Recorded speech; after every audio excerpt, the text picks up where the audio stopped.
പ്രേമിക്കാൻ പെണ്ണുമില്ല, കറങ്ങി നടക്കാൻ കൂട്ടുകാരുമില്ല. എന്തൊരവസ്ഥയാണത് ദൈവം. എടാ നിന്റെ വിഷമമൊക്കെ എനിക്ക് മനസ്സിലായി. അവള് തേച്ചിട്ട് പോയതല്ലേ, നീ പേടിക്കണ്ട. നിനക്കൊരാളിനെ ഞാൻ കൂട്ടി തരാം. എടി മോളെ ഇങ്ങ വന്നാണ്. ഇതാണ് എന്റെ മോള് മെറ്റായി.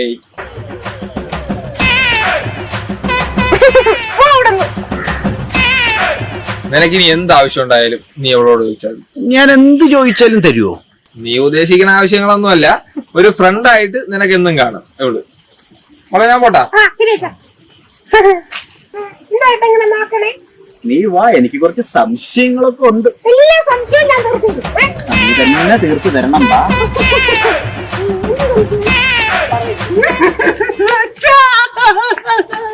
എന്തു പറ്റി മോളെ? ഈ കാബ്രാന്തന്റെ അടുത്താണ് അച്ഛൻ ആക്കിട്ട് പോയത്. അവന്റെ സംശയം എനിക്ക് ഒരിക്കലും ഉത്തരം കൊടുക്കാൻ പറ്റില്ല.